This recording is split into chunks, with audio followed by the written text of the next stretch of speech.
Que la paz del Señor reine en sus hogares, queridos hermanos, y sean bienvenidos a su programa El Evangelio te alcance. Hoy, miércoles de la 16ª semana del tiempo ordinario, vamos a reflexionar el Evangelio según San Mateo en el capítulo 13, versículos del 1 al 9. Un día salió Jesús de la casa donde se hospedaba y se sentó a la orilla del mar. Se reunió en torno suyo tanta gente que él se vio obligado a subir a la barca, donde se sentó mientras la gente permanecía en la orilla.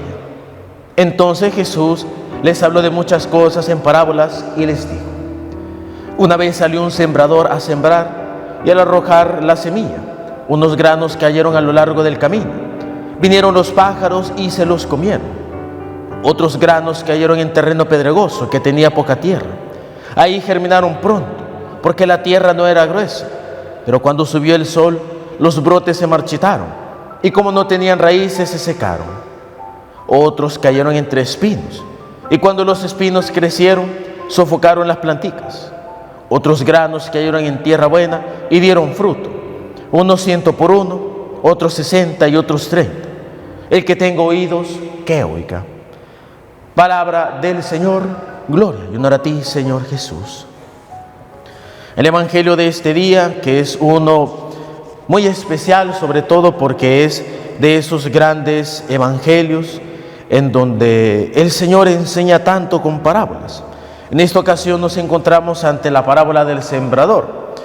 Y es interesante ver sobre todo el inicio, aunque sea algo que podríamos definir como prácticamente superficial, no es sustancioso, es algo importante que debemos de reflexionar.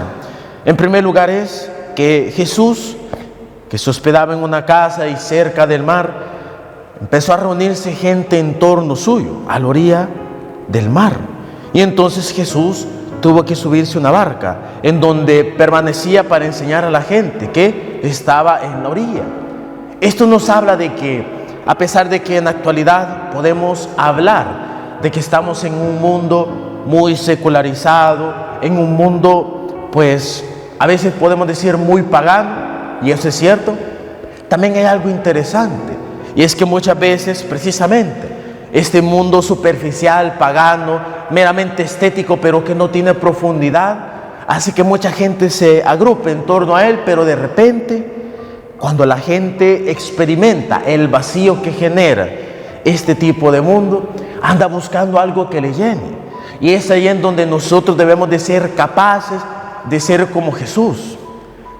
Buscar poner la imagen de Jesús, buscar poner la palabra de Jesús enfrente de las personas, para que las personas se agrupen en torno a Él y escuchen su palabra. Y ese es uno de los grandes problemas que tenemos dentro de la iglesia, que nos acomodamos demasiado en que tenemos nosotros al Señor, y eso basta, eso basta. Condenemos al mundo, condenemos a las demás personas, pero muchas veces hay gente dentro del mundo que está necesitado, está sediento de algo que le llene su vida. Y obviamente al inicio lo hace con las cosas del mundo, pero tarde o temprano se da cuenta que las cosas del mundo nos llenan. Y es ahí en donde el cristianismo debería, y digo debería porque no siempre se hace así, y no es culpa de la iglesia, es culpa de nosotros que somos parte de ella, que muchas veces no mostramos a Cristo, que muchas veces no dejamos que Jesús se suba a la barca de nuestra vida para que pueda mostrarse a los demás. Y sobre todo teniendo en cuenta que el Señor, a través de las parábolas, que es un lenguaje sencillo y sobre todo es el lenguaje de una persona que lo que busca, que lo que desea es que los demás le entiendan, es que los demás se acerquen a Él, buscar un lenguaje y buscar una forma de expresión que ayude a que las demás personas estén cerca de Él. Por eso Jesús, ante la gente sencilla, hablaba precisamente con un lenguaje sencillo, con un lenguaje que invitaba a la reflexión, a la comprensión, y que era fácil para las demás personas. Jesús es una persona que siempre busca las maneras de darse a entender y de darse a descubrir a los demás.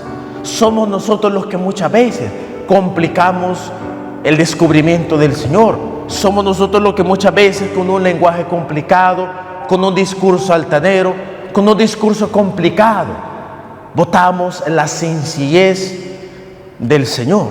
Y eso muchas veces hace que muchas personas, en lugar de agruparse en torno al Señor, se agrupen en torno a cosas que no le dan sentido a nuestras vidas.